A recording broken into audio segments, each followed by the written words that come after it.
Imágenes que sin duda hieren la sensibilidad de uno. Este joven que cae al piso tras ser disparado por el aparato represor del gobierno es una nueva víctima que ha cobrado esta profunda crisis por la que atraviesa el pueblo venezolano. Con este joven que ha muerto, ya van 75 fallecidos en total en estos casi 2 meses de movilización. En las últimas horas, tanto oficialistas del gobierno y opositores han salido a las calles en protesta y manifestando su indignación por esta última muerte. Por las imágenes claramente se ve que el gobierno de Maduro está realizando terrorismo de Estado para aplacar las movilizaciones de sectores que rechazan las políticas del gobierno. Ahora, por otro lado, se deduce también que gran parte del pueblo venezolano que rechazan a los chavistas, al gobierno de Maduro, tampoco tienen mucho grado de confianza en los líderes de la oposición. Y esto sin duda ha provocado que se estanque la crisis sin una salida clara. Vamos a ver los últimos reportes de la situación de Venezuela, cómo los medios televisivos están enfocando. También cabe recalcar que una de las novedades es que el Vaticano se ha pronunciado en rechazo a la convocatoria que está realizando Nicolás Maduro hacia una asamblea constituyente. Iniciamos en Venezuela porque los opositores de Nicolás Maduro y su gobierno salieron a las calles a protestar otra vez. Querían solidarizarse con la víctima más reciente de las manifestaciones, un joven que murió luego de recibir disparos de perdigón a quemarropa por parte de la Guardia Nacional. Llegaron hasta el mismo sitio en donde le dispararon a David Vallenilla, en las afueras de la base aérea militar en Caracas.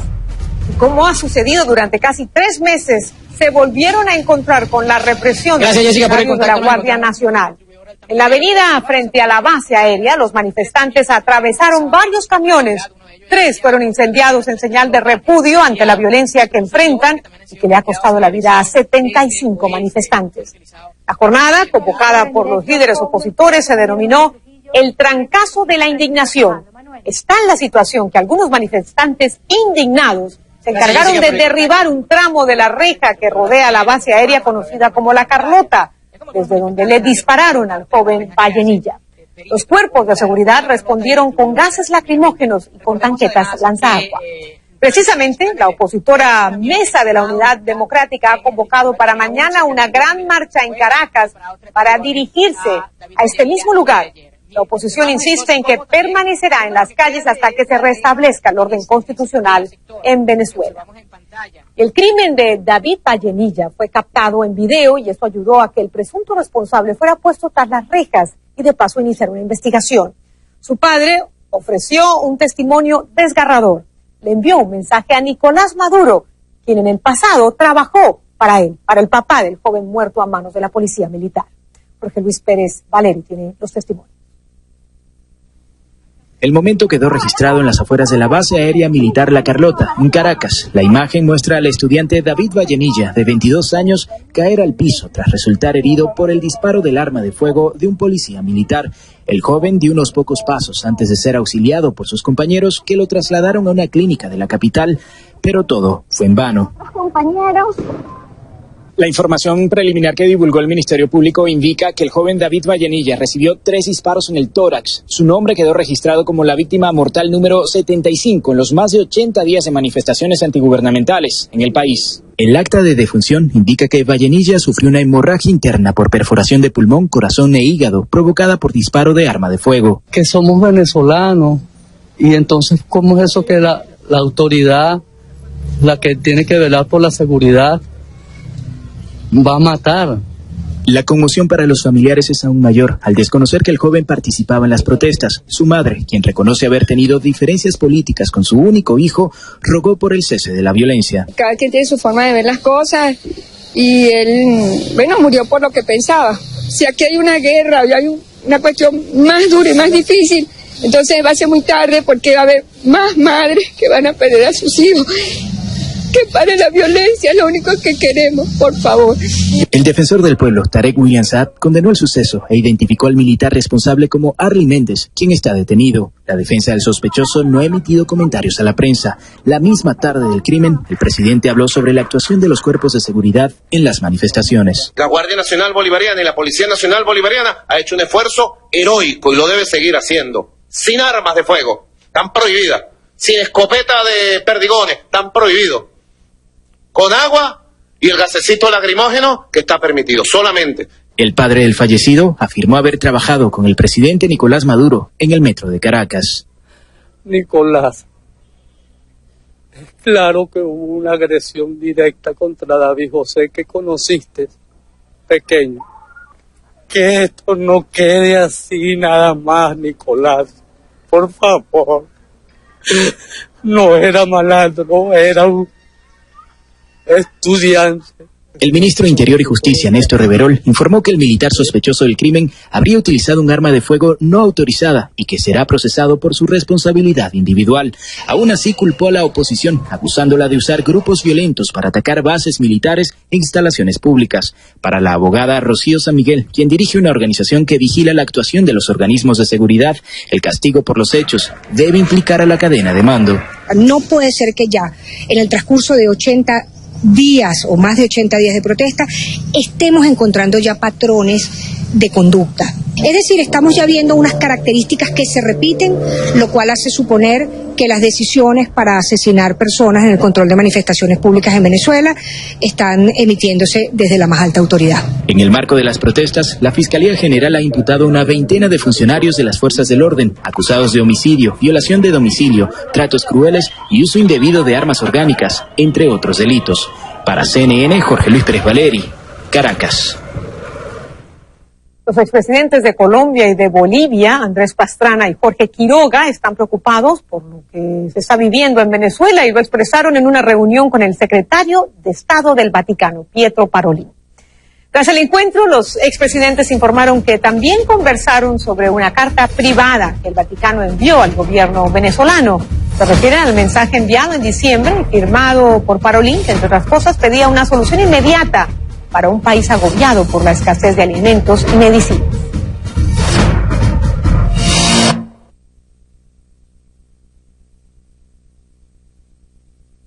Canal humanitario para un país que se está muriendo de hambre, respeto al Congreso que fue elegido, elecciones, cronograma electoral, la respuesta a la posición del Vaticano, de países de América Latina, del gobierno de Maduro fue decir, voy a hacer el golpe final con esta para constituyente el 30 de julio, donde todos los opositores van a quedar presos, donde el Congreso va a ser cerrado, la fiscal defenestrada, nunca más va a haber elecciones. Luego de esta reunión, Quiroga insistió en que el Vaticano puede jugar un papel fundamental en el diálogo para encontrar la solución a la crisis en Venezuela. Y sobre esta crisis también habló el Vaticano. Atención, la Santa Sede considera que una Asamblea Nacional Constituyente no ayudaría a solucionar los problemas, sino que los agravaría y haría peligrar el futuro democrático del país. La carta con estas observaciones fue hecha por el observador permanente del Vaticano en la OEA, quien afirma que la constituyente solo complicaría los problemas. Y para hablar precisamente de esta misiva nos enlazamos a Roma. En Italia está mi compañera Natalia Mendoza. Cuéntanos en qué contexto se da esta misiva, quién la firma y qué dice exactamente, además de lo que ya hemos adelantado. Te saludo, Natalia. Mucho gusto, Patricia. Te cuento, mira, se trata de una carta, de una declaración firmada por el arzobispo Bernardito Ausa. Él es un nuncio apostólico, es decir, un representante diplomático de la Santa Sede que en este documento pues reitera la posición oficial del Vaticano en cuanto a la grave crisis que sacude actualmente a Venezuela. Insiste en la necesidad de crear las condiciones para un diálogo, para la reconciliación, aboga por la negociación, una negociación seria y directa entre las partes, comenzando, dice este documento, por la celebración de elecciones directas, libres y transparentes, elecciones que el arzobispo AUSA presenta como la única salida posible a la actual crisis que sacude el país. Y en cuanto a la decisión del gobierno venezolano de convocar una Asamblea Nacional Constituyente, pues en este comunicado el Vaticano se posiciona claramente en contra de esta iniciativa. Dice que esto, en vez de ayudar a solucionar los problemas, presenta el riesgo de complicarlos ulteriormente, e insiste diciendo que haría peligrar el futuro democrático del país. Estas son palabras bastante fuertes del Vaticano hoy entonces en contra de esta constituyente en Venezuela. Y por el momento pues te cuento que no hay reacciones por parte del gobierno venezolano. Esta carta, este comunicado pues llega en un contexto de particular tensión después de más de 80 días de protestas y de enfrentamientos en Venezuela que han dejado un saldo dramático de 74 muertos. Así es, Natalia. Pues interesante esta carta. No es la primera en la que el Vaticano se refiere a Venezuela, pero sí la primera en la cual, como tú nos has adelantado y ampliado, pues critica esta iniciativa de una constituyente. Muchas gracias, Natalia. Hasta una próxima oportunidad. Feliz tarde para ti. Y pasamos ahora a analizar y a poner en contexto precisamente esta misiva, y para ello saludamos a Carlos Alberto Montaner. Él nos acompaña aquí en nuestros estudios en Miami. Como usted sabe, él es escritor, colaborador de CNN en español y presidente del Instituto Interamericano por la Democracia. Gracias por estar con nosotros una vez más. Y bueno, la misiva del observador del Vaticano en la OEA, ¿en qué puede incidir ante la crisis en Venezuela? ¿Cuál es su real peso? Bienvenido, Carlos.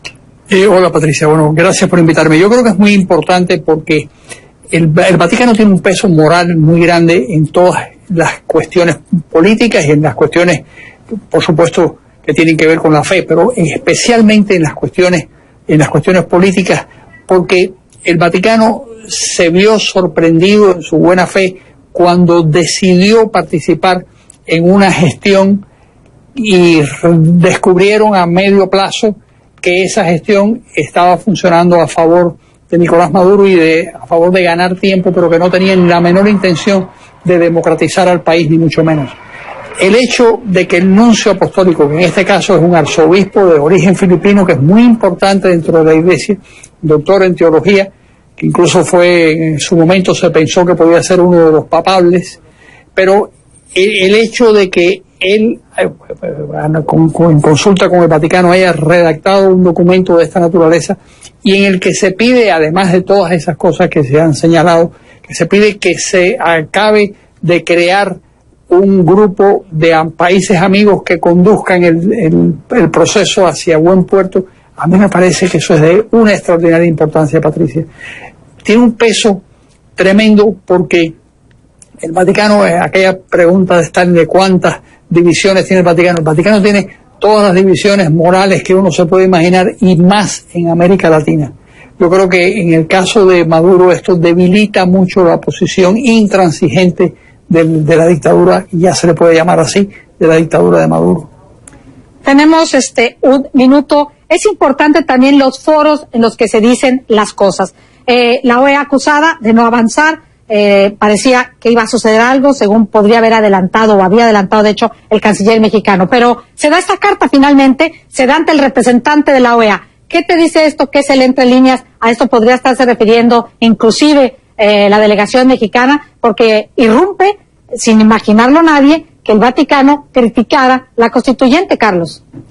Yo creo que esa carta del Vaticano es una especie de sustituto al éxito que iba a plantear el canciller mexicano, el ministro de Relaciones Exteriores de México, que no pudo hacerlo, no pudo forjar esa mayoría de 23 países por los intereses económicos básicamente, porque no hubo manera, es decir, no hubo nadie que fuera capaz de reemplazar aquellos favores que Venezuela le prestó a esos islotes caribeños. Yo creo que en ese sentido también es importante porque yo creo que Videgaray ha utilizado esa carta del Vaticano como una especie de, bueno, es lo mejor que se pudo conseguir, ese apoyo del Vaticano. Y vamos a ver, claro, el Vaticano tiene poco peso en esas islas que no son exactamente católicas, ni mucho menos, sino son más bien protestantes, pero tiene mucho peso en general en la región, y yo creo que le va a ser más difícil a Maduro continuar, lo van a intentar hacerlo, pero le va a ser más difícil continuar intentando la constituyente, que es el final de los vestigios de democracia que quedan en el país. Bueno, Carlos Alberto, lo interesante es que aquí al parecer terminaba una Asamblea General de la OEA, dijéramos sin avances, como lo han pedido importantes grupos de la oposición acerca de la situación en Venezuela, y se da esta carta precisamente del Vaticano. Gracias a Carlos Alberto.